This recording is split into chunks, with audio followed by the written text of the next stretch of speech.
Welcome back, my dear nighttime wanderer. My name is Silas, and I'm your storyteller here at Slumberlight Tales. I'm very glad that you found your way here tonight, to this quiet corner of the evening, where time loosens its grip, the world grows softer at the edges, and the only thing left for you to do is rest. Before we step out together into the rain, take a moment to arrive where you are. Feel the surface beneath your body, the gentle weight of blankets, the way your head is cradled by your pillow. Let's take a slow breath in and a long, unhurried breath out. Tonight, I'd like to walk you along a quiet city street on a rainy evening, and then step through a doorway that doesn't appear on any map.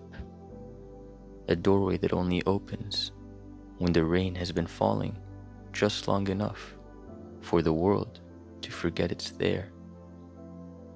When you're ready, let the room around you fade and step with me into the sound of rain. Our story tonight begins with a drizzle. Not a storm, not a desperate downpour, just a steady silver curtain falling from a low, patient sky. It's evening in the city, the kind of evening where the light, never quiet, decides if it wants to be day or night. Street lamps bloom one by one, spreading small pools of honey-colored light across the wet pavement. You are walking without any particular hurry, hands tucked into your coat pockets, collar tuned up against the drizzle. The air is cool and damp against your cheeks, bringing with it the faint, familiar sense of the city after rain. Wet stone, warmed metal, a distant thread of coffee from a cafe closing for the night. Your shoes make soft, hollow sounds on the pavement, each step sending a tiny splash outward. Tiny droplets cling to the fabric of your coat, then collect along the edge of your hood and slide down in wandering paths to fall at last to the ground. Around you, the city has grown quieter. Most people have hurried home, faces turned away from the weather, doors shut, windows glowing softly behind curtains. Cars pass now and then, tires hissing on wet asphalt, headlights smearing into long, pale streaks in the rain. You don't mind the weather. If anything, it feels like the rain is rinsing the day from your thoughts, washing away the sharp edges of conversations and worries until they blur and soften, then fade into the background. There was a reason you came out here. Something about clearing your head or moving your body after too many hours of laying down. But that intention has already loosened its hold. Now, there is only the rhythm of walking, the whisper of rain against your hood, and the slow, gentle untangling of your thoughts. You turn down a smaller side street, a place you don't think you've walked in a long time. Here, the buildings lean a little closer together, brick and stone darkened by the rain, their windows mostly dark. A thin ribbon of water runs along the gutter, carrying fallen leaves and the occasional stray bottle cap towards some hidden drain. But as you walk, something begins to change. At first, it's only a feeling, the sense that the space around you has become slightly thicker. The sound of the rain seems to deepen, each drop landing with a subtle resonance, as if the world has leaned in to listen to itself. The air holds a new scent, not just wet stone, not just the ghost of coffee, but something else, something warm and unfamiliar, cinnamon perhaps, or orange peel, and the faintest trace of wood smoke. You slow your pace, breathe in more deeply. The sound of the city beyond the street seems to go quiet, like someone turning down a dimmer switch on the world. You stop at the corner, beneath the overhang of an old, soot-darkened building. Rain trickles off the edge of the stone above you, falling in steady, silver threads. Directly ahead, the street continues as always. A row of shuttered shops, a flickering street lamp, a narrow alleyway leading who knows where. But as you stand there, watching the rain, the alley that you thought you knew begins to shift. At first, you think it's only your eyes playing tricks. The way the water falls, the way the lamplight moves in puddles. But then, the shadows deepen, drawing inward, and a soft glow appears in their place, spreading slowly like ink in water. A doorway is forming where the bricks meet. Not a solid carved door, not wood or metal. It looks instead like a curtain made of rain itself, droplets falling in a precise, shimmering plane, threaded through with a faint, golden light. Behind that curtain, you glimpse movement, colors, shapes, the suggestion of lanterns, and something like stalls, their silhouettes blurred and shifting. You blink. The rain on your lashes makes tiny prisms of light.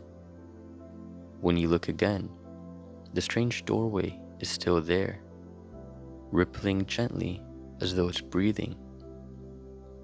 A whisper reaches you, not from any one direction, but from everywhere at once.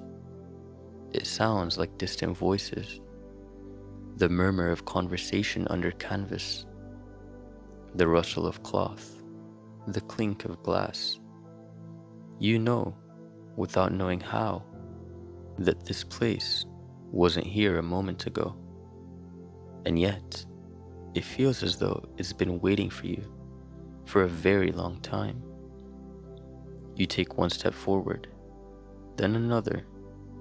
The rain curtain shivers, as if sensing your approach. You reach out a hand. The air where your fingers should meet water feels surprisingly warm. The droplets don't soak your skin. They slide around your hand in smooth, spiraling patterns, cool at the edges, warm at the center, like dipping your finger into a stream lit from beneath. There is no door handle, no latch to open. The doorway simply makes room for you. And before you can quite gather up a thought, you step through. Crossing the threshold feels like walking through a held breath. For a moment, the sound of the rain is everywhere, a soft, roaring hush in your ears, a cool, delicate pressure on your skin. Then it falls away. You find yourself standing in a wide, cobbled square, suspended in a twilight that is neither day nor night. Overhead, there's no sky as you know it, but a vast dome of softly glowing cloud, its surface rippling with pale silver currents that look like the underside of a rainstorm seen from within. Lanterns hang on invisible threads at varying heights. Some at the level of your shoulders, some far above you like small wandering stars. Their light is gentle, amber and rose and soft blue, each one casting a circle of warmth that pools on the damp stones below. Stalls fill the square, each one sheltered beneath awnings, woven from something that looks like rain and silk combined. Droplets roll along the fabric, collect at the edges, and fall in precise musical patterns into waiting bowls and basins. The air is alive with scents, bright citrus, dark earth after a storm, honey and wet leaves, spice and steam, and the faint tang of distant lightning. Soft voices murmur all around you, carrying accents you can't place, in languages you half recognize, and others you're sure you've never heard. Despite the crowd, there's no jostling, no rush. Everyone here moves with the same unhurried grace, as though time in this place has decided it has nowhere else to be. You stand there for a long heartbeat, trying to take it all in. First time, the voice comes from your left, calm and warm, like tea poured into a waiting cup. You turn. Beside you stands a person of indeterminate age, their features softened by lantern light. Their hair falls in loose, dark waves, gathered at the nape of their neck, with a strip of faded cloth, the color of rain clouds at dusk. Their coat is long and weather-stained, buttons mismatched, pockets deep and many. Tiny droplets cling to the hem of it, but never seem to soak in. They are holding a closed umbrella whose canopy is translucent, shot through with veins of pale silver that pulse gently in time with the falling rain outside. The rain you can no longer hear, but instinctively know is still there, just beyond the skin of this place. You nod, your voice slow to catch up with your thoughts. I think so, you respond. The stranger's smile widens, the corners of their eyes crinkling, as if they've seen this exact expression on the many faces before yours. Then welcome, they say softly, to the market between drops. They incline their head toward the stalls, toward the wandering lights. It only opens when the rain has been falling long enough that the world forgets to resist it.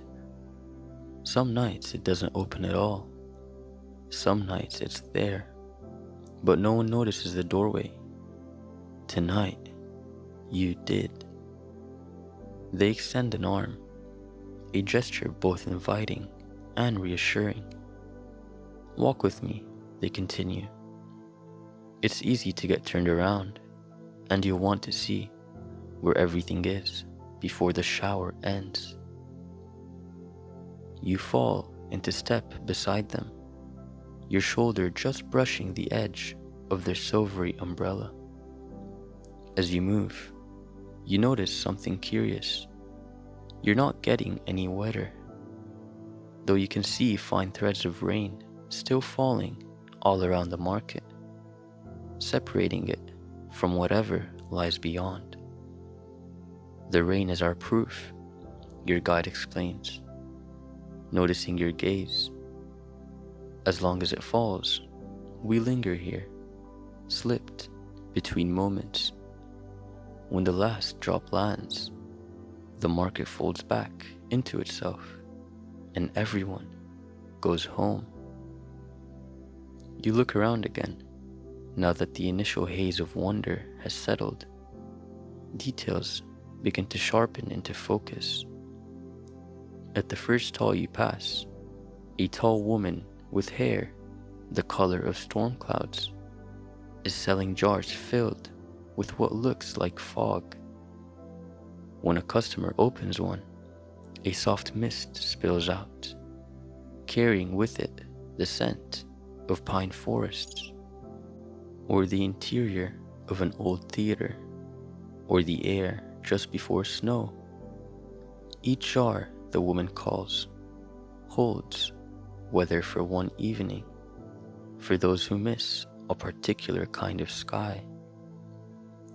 At the next, a row of glass bowls rests on dark wooden planks, each brimming with water that refuses to stay still. One bowl shows a distant coastline at night, waves rolling in slow, luminous patterns. Another holds the reflection of a city square at midday, sunlight flashing off windows and polished stone. Your guide murmurs, "Borrowed puddles. Stand over one, and it will show you a place you've yet to stand in, useful for planning journeys or memories that want to come true." You pass a stall where a small, silver-haired person is threading raindrops into thin wires, each droplet holding a different hue of light. They become bracelets, earrings, delicate chains that seem to soft glow with the memory of every rain they've ever passed through. You pause, entranced, watching the careful hands twist and tie. The jeweler catches your eye and lifts one finished thread of water for your inspection. Within the line of droplets, you think you see something familiar. A street you know, a wet pavement, the outline of your own reflection in a puddle you once stepped around instead of through. You move on, the impression lingering like a faint, pleasant ache. Your guide watches you quietly as you walk. They seem in no hurry to direct your attention, only to answer the questions that arise naturally as you explore. "Is this for everyone?" you ask at last, "or for only those who find the door?" They tip their head, considering. "The door finds you," they finally say. "On nights when you've carried too much for too long, when your mind has been trying very hard to be a clear sky, but the clouds insist on gathering anyway." They glance at you sidelong, a faint hint of knowing in their eyes. The market is a place for letting things fall that have been held up too long, and for picking up a few small, forgotten wonders in return. You walk a little further in thoughtful silence, boots whispering on the damp cobblestones. Eventually, your guide touches your elbow, steering you gently toward a stall set slightly apart from the others, half hidden beneath an awning the color of deep blue ink. "This one is a good beginning," they say. The stall looks, at first glance, unremarkable. A small wooden counter, edges worn smooth by years of resting hands. Behind it, shelves rise almost to the unseen sky, lined with small clay bowls, each one a different shape and color. Some are glazed in simple earth tones, others painted with tiny constellations. Still, others etched with symbols you don't recognize. The person behind the counter is older, with hair like white smoke, gathered in a loose knot at the back of their head. Their clothing is plain, dark shirt, wool waistcoat, sleeves rolled to the elbow to reveal wiry forearms, crisscrossed with faint, silvery scars that seem to glow softly under the lantern light. Their eyes, when they lift them to you, are the color of wet stone, solid, steady, carrying the patience of someone who has seen many people arrive at their stall, not knowing what they've come to give. "Good evening," they say, voice low and calm. "First visit?" You nod, and they incline their head in understanding. "Here," they explain, gesturing to the rows of bowls. "We trade in burdens, small ones, the kind that cling quietly to the corners of your thoughts, never loud enough to demand attention, but heavy enough to exhaust you over time." They reach beneath the counter and set an empty bowl in front of you. This one is simple, unadorned, a soft gray like the underside of a cloud. "If you like," they say gently, "you can leave one here tonight. We don't take anything essential, nothing that still has work to do, only what's finished its lesson and begun to sink its teeth into you instead." You look down at the bowl. From this close, you can see faint lines in the clay, spiraling inward like the rings of a tree. "Do I just put it in?" you ask quietly. "My burden?" The keeper of the stall smiles, a small, genuine curve of the lips. "In your own way," they reply. "Think of something you've been carrying that no longer serves you, a worry that has nothing left to teach, a regret that never changes when you repeat it. You don't have to name it out loud. You don't even have to be sure that you've chosen perfectly. Just let your hands rest on the bowl and breathe." You glance at your guide. They nod encouragingly, rain silver umbrella resting lightly against their shoulder. You draw a slow breath, feeling the cool, damp air of the market fill your lungs. You think of the weight you've been carrying. Not all of it, that would be too much for one night. Just one small piece, a particular worry that circles back at odd hours, a what if that has never resolved itself, no matter how many times you turn it over in your mind. You let yourself notice how it feels in your body, the way your shoulders tighten slightly, the way your jaw wants to clench, the subtle ache behind your eyes. Then you place your hands on the rim of the bowl. The clay is warm, not hot, not burning, just pleasantly warm, as though it's been sitting in a patch of late afternoon sunlight. You close your eyes. The sounds of the market recede, like voices in another room. All that remains is the faint, steady drip of rain on the awning above, and your own breathing, slow and deliberate. You picture the worry as best as you can, not in sharp detail, not in a way that pulls you back into it, just a shape, a color, a small dense knot of feeling. On an exhale, you imagine it loosening, just enough to move. The warmth beneath your palm deepens, spreading through your fingers, across the back of your hand, up into your wrists. there's a gentle pulling sensation, not from the bowl, but from within you yourself, as though a quiet current has begun to move through you, carrying something toward the waiting clay. You don't force it. You simply allow. You breathe in and then breathe out, the invisible thread of tension slipping slowly down your arms. After a few moments, the warmth peaks, then begins to soften. You open your eyes. The bowl is no longer empty. Inside, resting in the center, is a small, smooth stone, the color of storm-dark water.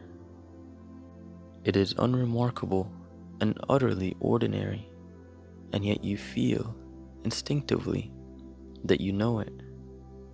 A lightness moves through your chest, subtle and surprising, like suddenly realizing you've set down a bag that you don't remember holding. The keeper reaches out, their movements unhurried, and lifts the stone from the bowl. They weigh it in their palm for a moment, nodding to themselves, then place it gently into a deep wooden box behind the counter, where dozens of others lie, each one faintly glowing from within. "Thank you," they say simply. "You've given back to the rain. It will all be softened and washed and worn to sand. Nothing is wasted here, but nothing is held longer than it needs to be." Their words settle over you like a soft blanket.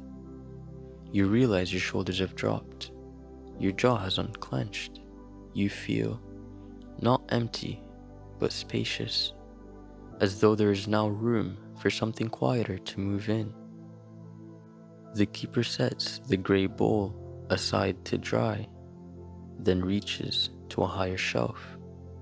In return, they murmur, "The market offers a token, not a payment, a reminder." They place a new bowl before you, smaller than the first. This one is glazed in soft blue, its surface rippled like the skin of a calm lake. Inside rests a single droplet of water, suspended above the base without touching it. It turns slowly in the air, catching the lantern light, fracturing it into tiny rainbows that dance across the inside of the bowl. This, the keeper explains, is a promise of rain. On the nights you feel heavy again, you can look at it and remember that nothing stays stuck forever. Everything moves eventually, even clouds. You reach out, the droplet rises to meet your fingertip, touching your skin with a cool, feather-like kiss before settling back into its slow orbit. You nod, throat suddenly tight with quiet gratitude. "Thank you," you manage. The keeper gives you a small, respectful bow. "Travel gently," they say, "and don't try to empty yourself all at once. We'll be here on another rainy night." You lift the blue bowl, surprised by how light it feels in your hands. Your guide reaches into one of their many pockets and draws out a cloth pouch lined with something soft. "Here," they say, "so you don't spill the sky on your way home." You slip the bowl inside, feeling the faint, cool radiance of the droplet through the fabric. When you look up, the lanterns overhead seem just a little brighter. And so, you walk on. The market shifts around you with the slow, patient rhythm of a place that exists slightly outside the world's pulse. Stalls glow softly beneath their rain-silk awnings. Lanterns drift like wandering stars, and voices hum in gentle currents that glide around your footsteps. Your guide leads you toward a quieter stretch of the square, where the crowd thins and the air feels warmer, almost like the hush inside a held breath. You pause beside a low, ember-like fire that gives off no smoke, only a mellow warmth that settles into your bones. For a while, neither of you speaks. There's a peace here, delicate and effortless, as though the market itself is exhaling with you. Every place has its purpose, your guide murmurs at last, watching the fire's glow ripple across the cobblestones. This one thrives on the in-between, they continue. The spaces where people forget to hurry, the moments when the rain persuades the world to soften. Their words feel like they're settling somewhere deep inside you, gently rearranging a few things without forcing them. You sit together a little longer until your guide glances upward, toward the dimming lanterns. The shower is easing, they say quietly, and the market likes its farewells unhurried. So you rise and follow them again. Now you can feel it, a subtle thinning in the air, as though the edges of this place are beginning to let go. The lantern light fades by slow degrees, the colors of the stalls losing a little of their impossible richness. Vendors begin packing away their wares, jars of fog sealed with soft clicks, glimmering puddle bowls covered with rune-etched lids, threads of raindrop jewelry gathered with reverent hands. No rush, no worry, just quiet certainty, as natural as the rain itself. Your guide brings you back to the place where the entrance hangs, a curtain of rain and golden light, growing more transparent with every passing heartbeat. This is where we part, they say, turning to face you. Their umbrella glimmers faintly, as though remembering the sky that feeds it. You hold the small cloth pouch a little tighter. The droplet inside seems to hum against your palm, a soft, steady reminder. Will you be here, you ask, if I ever find the door again? Your guide smiles, slow, knowing, and gentle.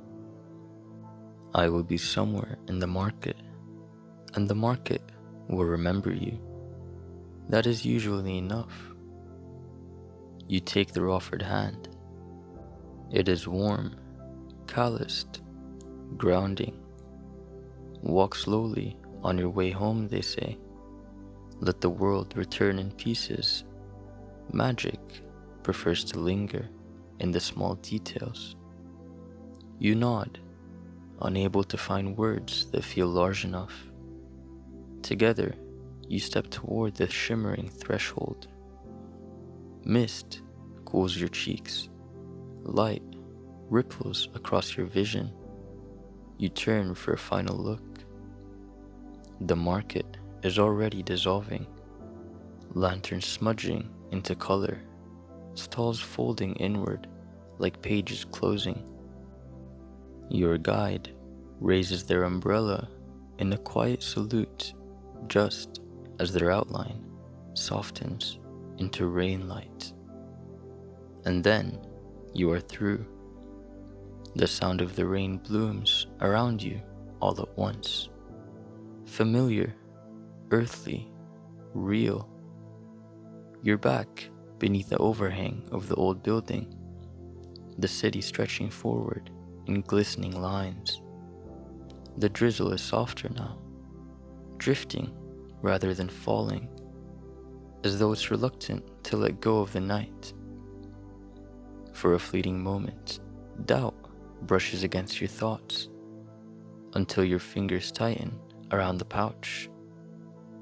You open it, and the blue bowl sits nestled inside, the single droplet suspended in its gentle orbit, catching the lamplight in tiny bursts of color. You breathe out, a quiet, startled laugh rising with it. The city hasn't changed, not truly. Same puddles, same windows, same narrow ribbon of gutter water tracing its path. But you have changed enough to notice things differently now. The galaxies in the puddles, the soft applause of rain on your coat, the tender way the street lamp warms the slick pavement. You tuck the pouch close to your chest and walk on. The rain fades to a sprinkle, then to nothing at all. As you turn onto your street, the last few drops fall from the rooftop edges, making tiny rings that bloom and vanish into the pavement. Above, the clouds thin, revealing a few early stars. Quiet, steady, keeping watch. Your home greets you with a familiar warmth, soft light, the faint scent of the day's last meal, the gentle creaks of space settling into night. You hang your coat, slip off your shoes, and stand for a moment in the hush that follows rain. Then you take out the pouch. In the peaceful glow of your home, the droplet seems even more luminous. You set the bowl in a place of quiet importance, somewhere where you'll see it in passing, somewhere it can keep company with your thoughts. A promise of rain, a reminder that burdens can be softened little by little, and that somewhere, tucked deep between drops, there is a place that waits for those who need it. Later, as you lie down and your breath begins to slow, you feel the memory of the market lingering around you like a gentle shawl. Lantern light, warm fire, cobblestones shimmering with impossible colors. Your eyes grow heavy. If the doorway ever finds you again, you will know it. You will recognize the scent of spice and wet stone, the thickened air, the way the world seems to lean closer just before something quiet and extraordinary opens. For now, the memory is enough to guide you softly into sleep, the way rain guides the night toward morning. So sleep well, my dear wanderer, until the next story meets you once more.